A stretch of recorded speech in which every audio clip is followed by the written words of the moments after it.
खां पोइ MP लाड़काणो जमील अहमद सुमरो साहब जी हिदायतुनि ते मेयर लाड़काणो अनवर अली लोहर ऐं वज़ीर आला जो स्पेशल असिस्टेंट ख़ैर मोहम्मद शेख साहब हिते विज़िट कयो आहे ऐं जेके हिते वापारी आहिनि उहे बि मौजूदु आहिनि ऐं उन जॻह ते बीठा आहियूं जिते पाणी जो मसइलो आहे, पाणी बीहे थो।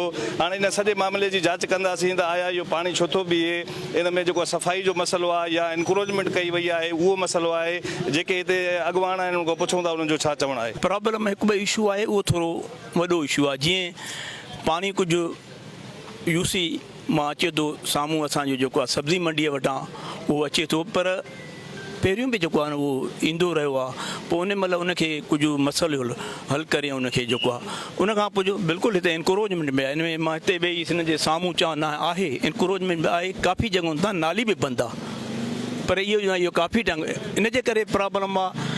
अॻियां जेको आहे नोमान साहब जे वक़्तु मां अध में जेको आहे नोमान साहब जे वक़्त में इहो तय थियो, एस्टीवेटर बि आख़िरी मरहले में बीठा, उन्हनि चयो त भाउ हितां खां वठी दुकान जेको आहे ड्रायो, जंहिंजा बि जेको आहे न हेठि आहिनि उहे दुकान ड्राए अॻिते अचो जीअं हिन पाणीअ खे जेको आहे न रस्तो मिले।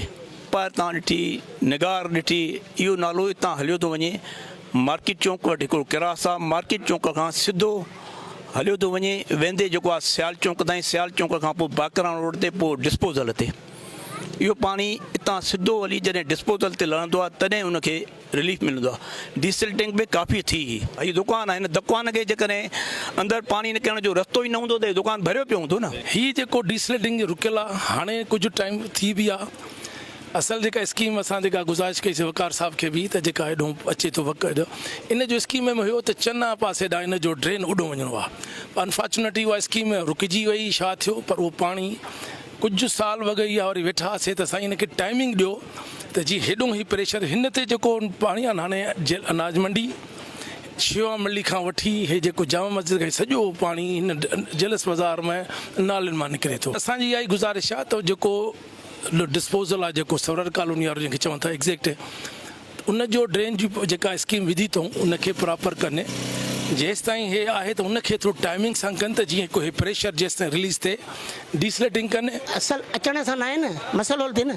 हाणे मसइलो हल इहो थींदो त वेही करे सीरियस थी सिंसियर थी सभु कमु कंदा, पंहिंजे हिसे जो हर को कमु कंदो। सूमर खां वठी म्युनिसिपल ऐं टाउन जी टीमूं पुलिस सां गॾु असां हिते टीमूं लाहींदासीं। जेका बि इंक्रोचमेंट आहे, जेको बि सामान ॿाहिरि पियो आहे उहो फ़ौरन रिमूव बि कंदासीं ऐं फ़ौरन इहा हिकिड़ी स्कीम जमील साहब जे तरफ़ां असांखे मिली आहे। जेका ही ड्रेन ठहियल आहे पुराणी, उनखे फ़ौरन पुराणी पोज़ीशन में बहाल कंदासीं। बदकिस्मती इहा आहे त हिते सॼी नाली ढकियल आहे ऐं ईअं ढकियल आहे, न उन ते खुरपो लॻे न साफ़ु थिए।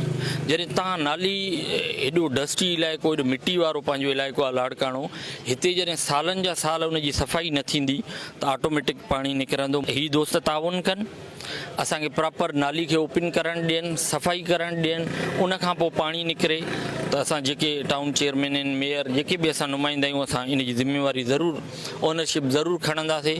पर हिकु दफ़ो ज़रूरु उनजी सफ़ाई थिए, उहा इंक्रोचमेंट रिमूव थिए। इन करे आया आहियूं असां इंजीनियर, इंक्रोचमेंट जी टीम, सॼी इंतिज़ामिया सां गॾु आया आहियूं। मेयर लाड़काणो ऐं जेके वापारी अॻुवान आहे उन्हनि जूं ॻाल्हियूं ॿुधियूं त जेलस बाज़ार जे अंदरि जेको पाणी बीहण वारो मामिलो आहे उहो फौरी तौर ते हल कयो वेंदो। MP लाड़काणो जमील अहमद सुमरो हिकिड़ी नई स्कीम बि इन जे लाइ ॾिनी आहे ऐं हीउ जेको मामिलो जेको आहे उहो फौरी तौर ते हल कयो वेंदो। कैमरामैन मुश्ताक अहमद खोड़ो सां गॾु मुनवर हिंद, धरती न्यूज़, लाड़काणो।